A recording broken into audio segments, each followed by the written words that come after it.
नमस्कार बच्चों। आज हम आपको भारत की खोज का दूसरा चैप्टर पढ़ाने जा रहे हैं, जिसका नाम है तलाश। भारत के अतीत की झांकी, भारत के जो बीत चुका है उसकी कुछ झलकियां। बीते हुए सालों में मेरे मन में भारत ही भारत रहा है। इसी बीच में बराबर उसे समझने और उसके प्रति अपनी प्रतिक्रियाओं का विश्लेषण करने की कोशिश करता रहा हूँ। अपनी प्रतिक्रियाओं का विश्लेषण अर्थात उसको अच्छे से समझने की कोशिश करता रहा हूँ। मैंने बचपन की ओर लौट कर याद करने की कोशिश की कि मैं तब कैसा महसूस करता था। मेरे मन में इस अवधारणा ने कैसा धुंधला रूप ले लिया था और मेरे ताजा अनुभव ने उसे कैसे संवारा था। धुंधला रूप ले लिया था मेरे इस अवधारणा ने। तो अब आखिर ये भारत है क्या? अतीत में यह किस विशेषता का प्रतिनिधित्व करता था? उसकी अपनी प्राचीन शक्ति को कैसे खो दिया? उसने अपनी प्राचीन शक्ति को कैसे खो दिया?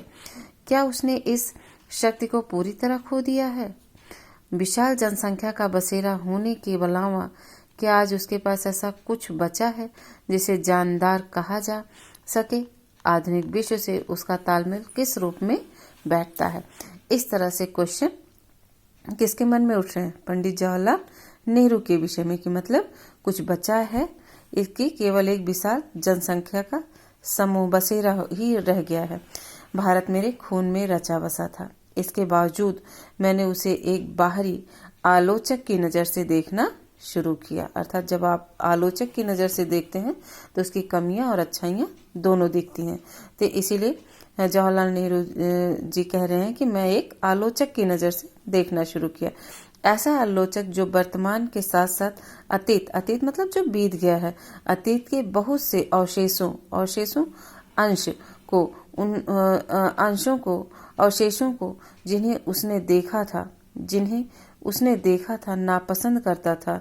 एक हद तक मैं उस तक पश्चिम के रास्ते से होकर पहुंचा था। मैंने उसे उसी भाव में देखा जैसे संभवतः किसी पश्चिम मित्र ने देखा होता। मेरे भीतर शंकाएं सिर उठा रही थी। शंकाएं जैसे किसी पश्चिमी अर्थात बाहर के आए लोगों के मन में शंका होती है, वैसे ही मेरे मन में भी शंकाएं हो गई। क्या मैंने भारत को जान लिया था?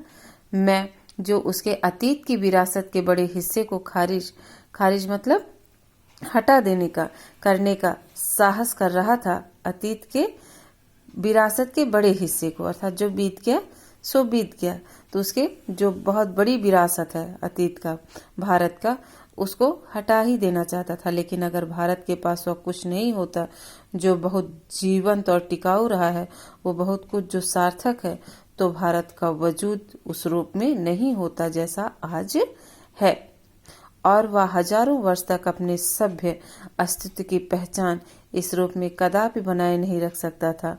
वह विशेष तत्व आखिर क्या था जिसके बारे में पंडित जवाहरलाल जी के मन में इतनी उत्सुकताएं हो रही हैं? मैं भारत के उत्तर पश्चिम में स्थित सिंधु घाटी में मोहनजोदड़ो के एक टीले पर खड़ा था।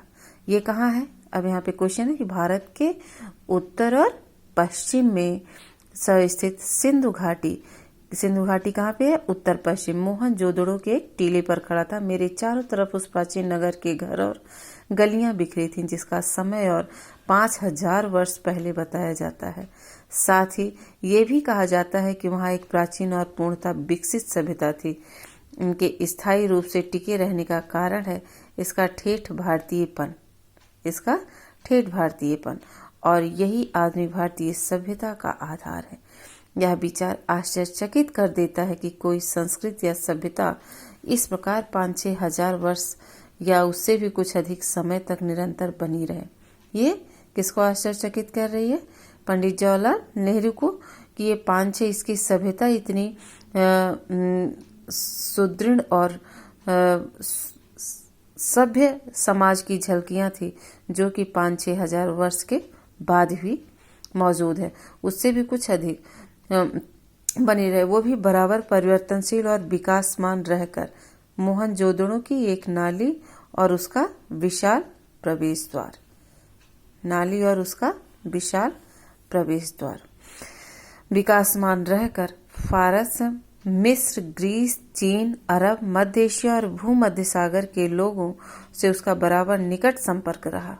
इतने देशों का मतलब भारत के सिंधु घाटी में मोहनजोदड़ो से बराबर संपर्क रहा। यद्यपि भारत ने उन्हें प्रभावित किया और स्वयं भी उनसे प्रभावित हुआ, फिर भी उसका सांस्कृतिक आधार इतना मजबूत था कि वो हिला नहीं। इस मजबूती का रहस्य क्या है? मतलब इतनी सभ्यता इतनी मजबूत थी कि वो हिला नहीं, इतने देशों के संपर्क में आने के बावजूद भी। अब पंडित जवाहरलाल नेहरू कहते हैं कि इस मजबूती का रहस्य क्या है, कि क्यों अपनी सभ्यता पे ही अडिग रहा और दूसरों को भी प्रभावित करता रहा। मैंने भारत का इतिहास और उससे विशाल प्राचीन साहित्य के कुछ अंशों को पढ़ा।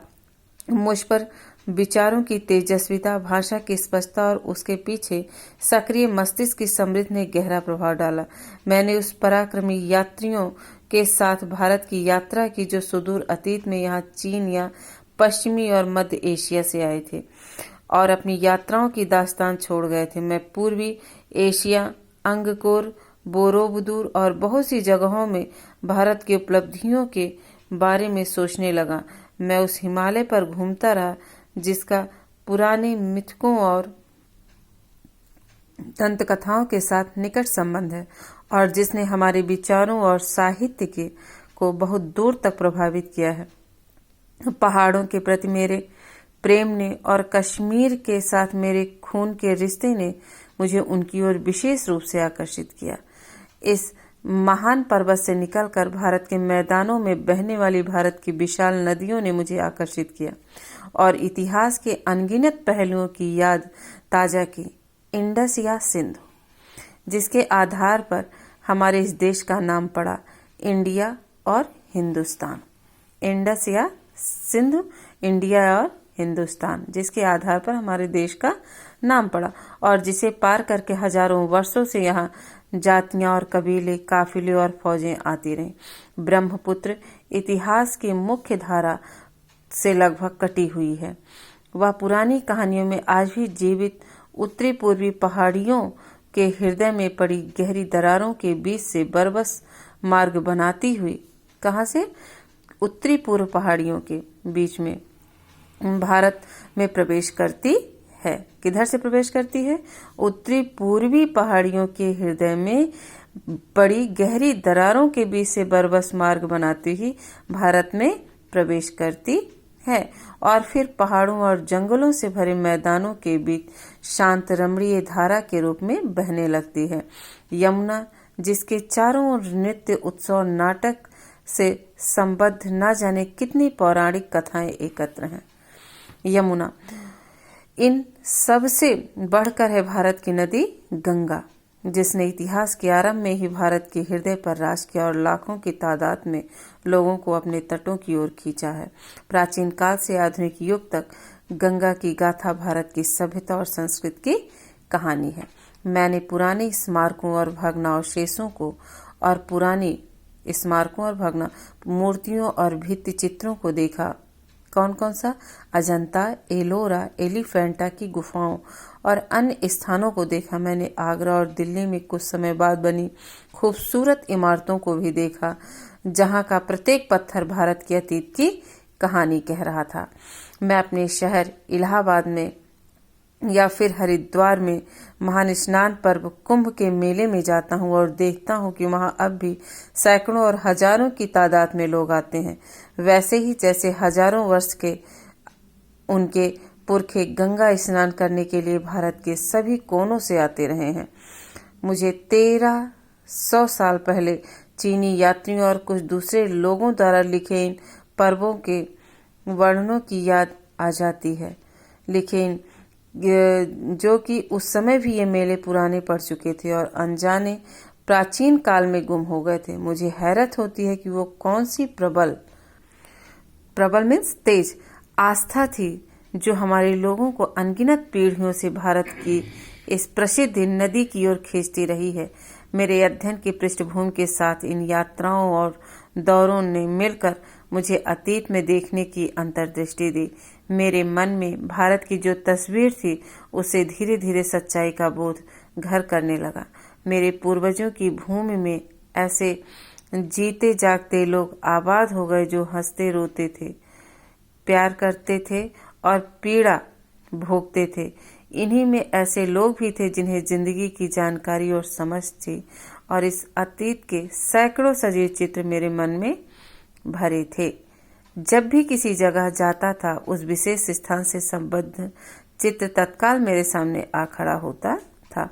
बनारस के पास सारनाथ में मैंने बुद्ध को उनका पहला उपदेश देते हुए लगभग साफ देखा। 2500 वर्ष का फासला तय करके उसके कुछ अभिलिखित शब्द जैसे दूर से आती प्रतिध्वनि की तरह मुझे सुनाई पड़े। अशोक के पाषाण स्तंभ जैसे अपने शिलालेखों के माध्यम से मुझे एक ऐसे आदमी के बारे में बताते थे जो खुद एक सम्राट होकर भी किसी अन्य राजा और सम्राट से महान था। फतेहपुर सीकरी में अपने साम्राज्य को भुलाकर बैठा अकबर विभिन्न मतों के विद्वानों से संवाद और वाद विवाद कर रहा था। वह जिज्ञासु भाव से मनुष्य की शाश्वत समस्याओं का हल तलाश कर रहा था। इस तरह भारत के इतिहास की लंबी झांकी अपने उतार चढ़ाव के और विजय पराजयों के साथ जैसे धीरे धीरे मेरे सामने खुलती जा रही थी। मुझे इतिहास के 5000 वर्षों से चली आ रही इस सांस्कृतिक परंपरा की निरंतरता में कुछ विलक्षणता प्रतीत होती है। ये परंपरा जो दूर दूर तक जनता में फैली थी और जिसने उस पर गहरा प्रभाव डाला था। अब यहाँ पे अशोक के पाषाण स्तंभ जैसे अपने शिलालेख के माध्यम से मुझे एक आदमी के बारे में बताते हैं, ठीक है। और सारनाथ में बुद्ध को अपना पहला उपदेश देते हुए, तो बुद्ध ने अपना पहला उपदेश कहाँ दिया था? सारनाथ में दिया है। इसी तरह और फतेहपुर सीकरी संवाद और विवाद भुलाकर अकबर विभिन्न मतों के विद्वानों से संवाद कर रहा था। फतेहपुर सीकरी में कौन? अकबर, ठीक है। इस तरह से आपका इसमें क्वेश्चन हो सकते हैं। धन्यवाद।